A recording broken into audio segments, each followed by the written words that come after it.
j'avais une question parce que j'ai préparé quelque chose, hein, comme d'habitude. J'ai préparé ça un peu à l'arrache parce que je pensais qu'on allait être 5, mais en fait, au final, non.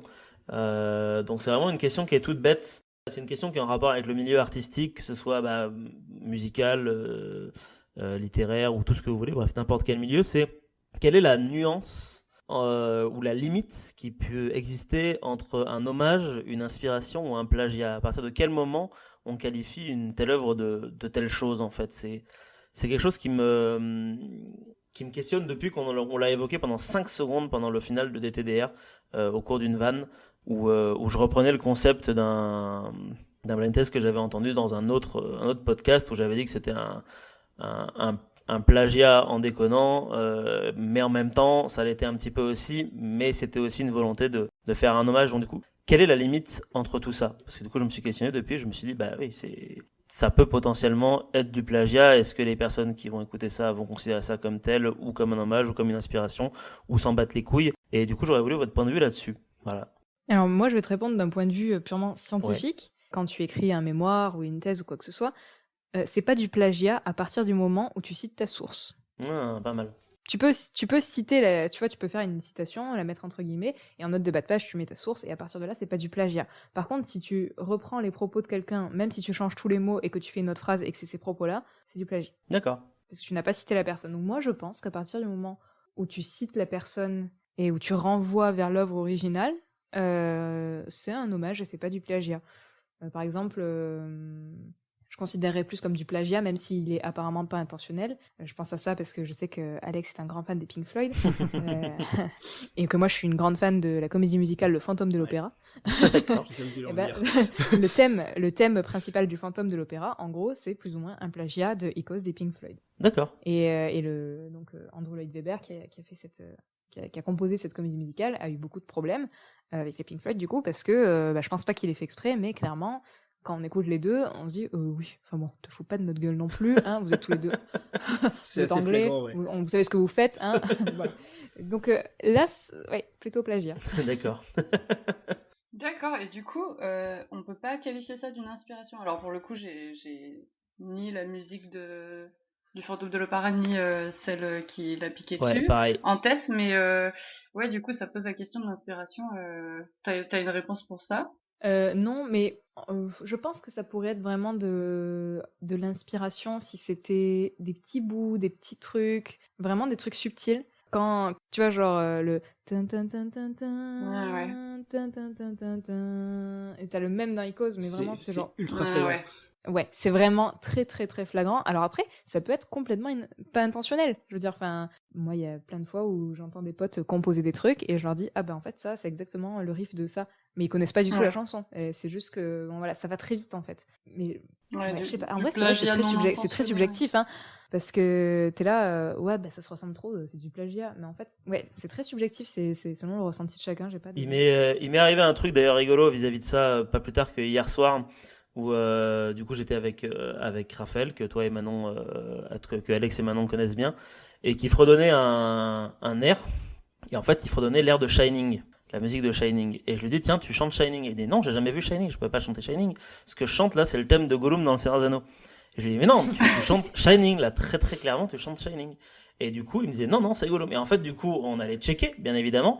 Le fait est que il chantait effectivement à la fois Shining et à la fois une partie du thème de Gollum, parce qu'en fait les deux se ressemblaient énormément, mais je suis pas sûr que Watcher ait spécialement voulu pomper le thème principal de Shining pour faire celui de Gollum. C'est vraiment plus de... Parfois, je pense qu'il y a aussi une part de hasard qui fait que y a pas 36 milliards de mélodies qui existent non plus sur Terre, et qui fait que du coup tu reprends quelque chose sans même t'en rendre compte. À l'inverse, j'ai un contre-exemple, je dois aussi parler de ça pour ça, parce que cet été, il y a une chanson qui est passée beaucoup à la radio. Bon, apparemment, c'est voulu, et la personne a les droits, c'est Some Say, la chanson Some Say d'une artiste qui s'appelle Nea. Et en fait, le refrain fait ta ta ta ta ta ta ta ta ta ta ta ta ta ta ta. Et ça, c'est oui. I'm Blue. Et en fait, la première fois que je l'ai écouté, j'étais à me dire, mais c'est I'm Blue. Et du coup, comme n'importe quel rageux de la Terre, je suis allé sur Internet et j'ai tapé I'm Blue plagiat. Je suis tombé sur des centaines de gens qui déversaient leur haine. Et en fait, apparemment, elle avait les droits de le faire, donc tant mieux. Mais du coup, sur le moment, ça m'a fait un choc et je me suis dit, bah, plagiat, ah et voilà quoi. Mais bref, voilà, c'était les deux petites anecdotes. Ouais. C'est pour ça que je dis que c'est subjectif aussi, c'est parce que à partir du moment où ça te met hors de toi, que tu dis que c'est du plagiat, ben ouais, mais en fait, c'est effectivement, la meuf, elle peut tout à fait avoir les droits et avoir fait un hommage. Et donc au final, ouais, c'est assez subjectif. Et puis au final, je pense qu'on se fait aussi beaucoup rattraper par nos influences dans la vie. Que tu vois, typiquement pour la musique de Shining du Seigneur des Anneaux, ben le mec, peut-être que c'est un gros fan et qu'il a été inconsciemment, il a tellement absorbé la musique de Shining que ça ressort malgré lui, tu vois, enfin. C'est ça, on l'avait évoqué avec Alex une fois qu'en fait, bah, tu crées de la musique, mais tu t'inspires toujours de quelque chose, et au bout d'un moment, bah, des fois, tu fais même plus forcément gaffe, en fait. Comme dirait le scientifique Lavoisier, parce qu'on l'a appris par cœur en 4e et qu'à chaque cours, on le répétait, rien ne se perd, rien ne se crée, tout se transforme. Classe.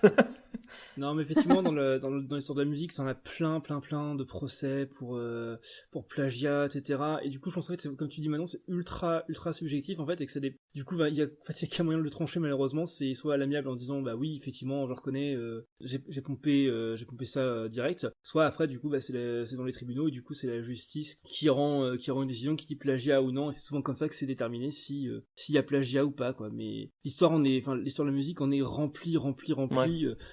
Il y a même Springsteen qui a plagié un morceau de Kiss quoi, et que justement Kiss n'a rien dit parce que c'est Springsteen, mais ils sont pas appréciés quoi. Enfin, il y en a plein des histoires comme ça, et c'est comme, enfin du coup, ouais, comme dit Manon, c'est ultra subjectif en fait pour moi. Ouais. En fait, surtout ce qui est compliqué, c'est que déjà la limite est très fine, je trouve, et si c'est pas un plagiat intentionnel, comme on reprend l'histoire de la mélodie du Seigneur des Anneaux ou de Shining, en fait, c'est ce que vous disiez, genre. En fait, il y a des choses qu'on absorbe inconsciemment et après, un artiste peut la refaire, la réarranger, comme par exemple la chanteuse qui a repris la chanson cet été. Alors, je sais pas si c'était conscient ou pas, mais dans le cadre où on le fait inconsciemment, en fait, je trouve que le problème va au-delà enfin, je sais pas comment expliquer ça, mais c'est un peu l'humanité, quoi. C'est les choses on entend, on les recrée, on les rebouge et c'est un peu le mouvement de chaque chose qui se répond, et malheureusement par moment ben la ressemblance est vraiment trop forte quoi, et du coup c'est là que ça implique des problèmes de justice qui sont très compliqués à gérer, j'imagine en fait. Oui, et puis c'est ça, est-ce que du coup dans ce cas-là, vu que c'est pas intentionnel, est-ce que c'est vraiment du plagiat Bah ouais. C'est un peu la question philosophique du jour. Mais de rien, c'était fait exprès. Hein. Qu'est-ce que le plagiat ? Le plagiat, inspiration, hommage. Qu'est-ce qui fait la différence entre ces trois choses ? Quand commence entre le ces plagiat ? trois choses-là. Il y a aussi un autre souci, c'est que on peut parler un petit peu de cinéma, c'est que je trouve, après c'est mon point de vue, qu'en ce moment il y a énormément d'hommages qui est fait dans l'industrie du cinéma vis-à-vis des années 80-90. Et tu t'en sors justement avec des films comme, je sais pas si vous avez vu, j'y pense juste à l'instant, Ready Player One. Non, vous avez pas vu Ready Player One. Bah, Ready Player One, c'est un film de Spielberg, et dedans, t'as énormément de références à la pop culture des années 80 et 90, à tel point en fait que, à force d'avoir de l'hommage et de l'inspiration, c'est pas que ça en vient du plagiat, c'est que ça en devient trop, parce qu'en fait, le film, oh le chat, n'est que ça quoi en fait. Il est d'accord avec moi. C'est la ligne qu'on entend, c'est ça ? Ouais, c'est la ligne. Ouais. Oui.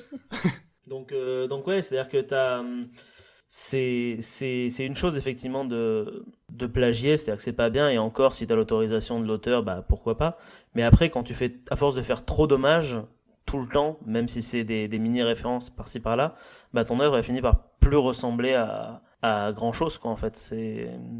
C'est le seul reproche que j'aurais à faire là-dessus. C'est le seul film auquel je pense, c'est vraiment Ready Player One, qui a pas mal été encensé par tout le monde quand il est sorti.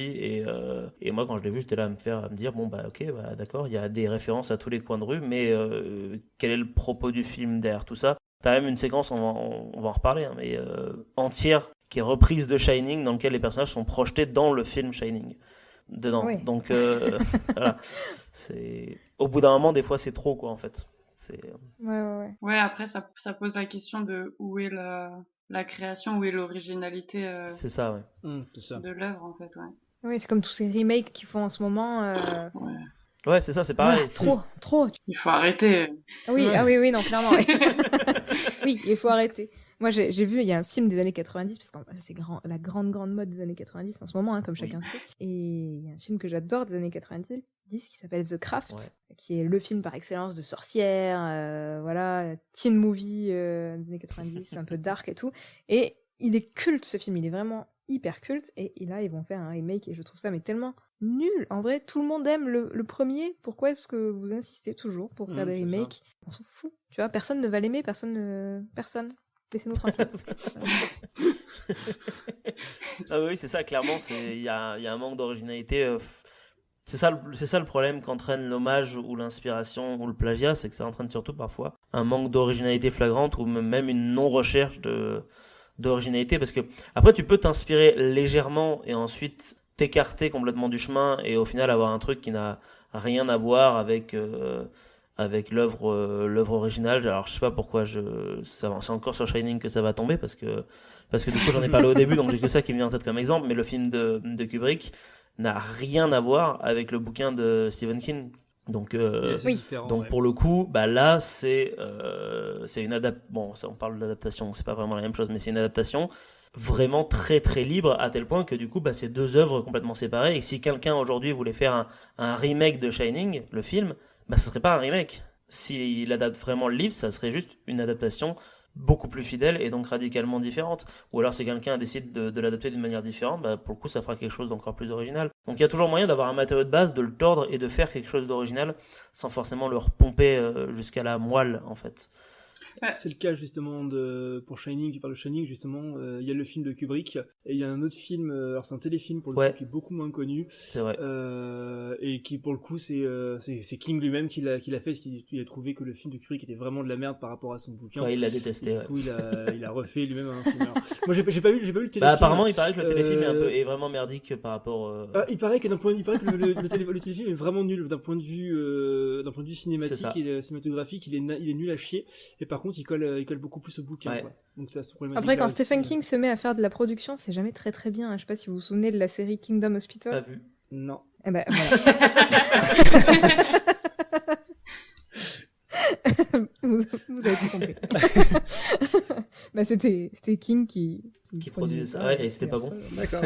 On comprenait rien, c'était complètement délirant. Enfin, moi, ça me faisait très peur. Ça passait après la trilogie du Sable. Ah oui, d'accord, c'est un peu le. C'est après la trilogie du Sable. Voilà. Okay. Ouais, c'était un peu tard le soir. Moi, je regardais ça toute seule dans ma chambre. Moi, j'avais un peu une idée. C'est bizarre. Et voilà, mais personne ne se souvient de ce truc parce que c'est nul.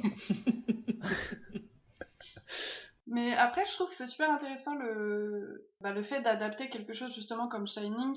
Alors, j'ai pas lu le livre, je peux pas savoir, mais je trouve intéressant quand justement un autre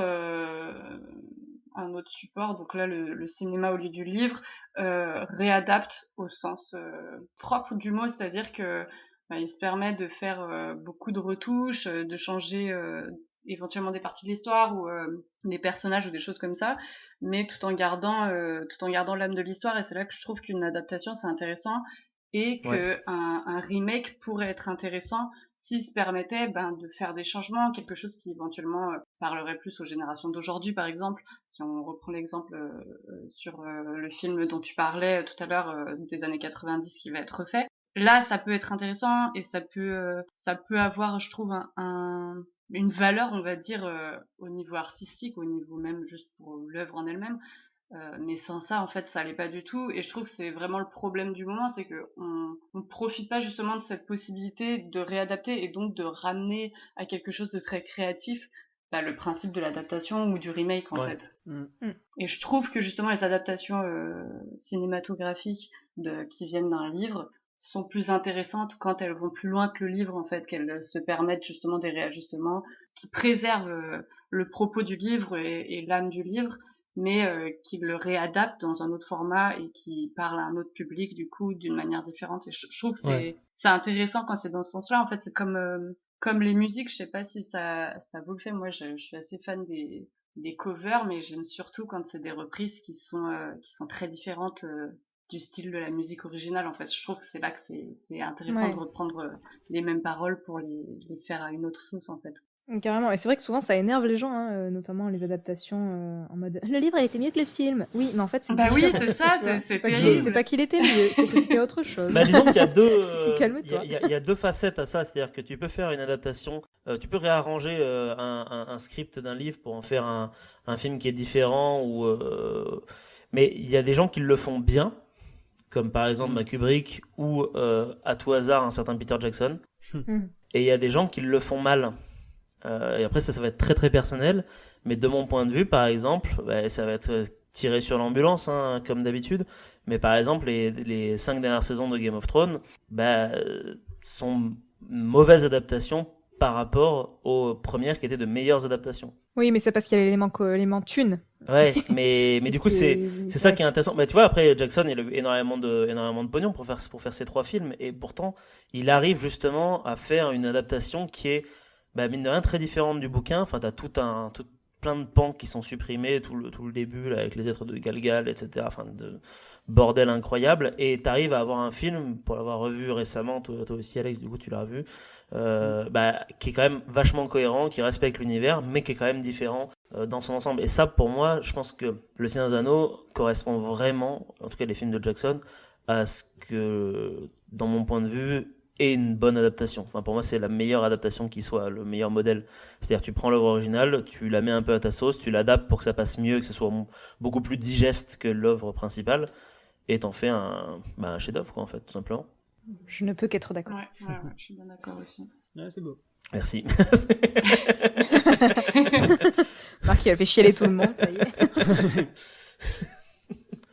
Si vous souhaitez également participer à notre petite causerie, rien ne vous empêche de le faire dans les commentaires de cette vidéo, tout en restant bien évidemment courtois les uns avec les autres. Et si vous souhaitez découvrir d'autres sujets, il ne vous reste plus qu'à vagabonder un petit peu partout sur cette chaîne, parce qu'on y parle un petit peu de tout et surtout un petit peu de rien.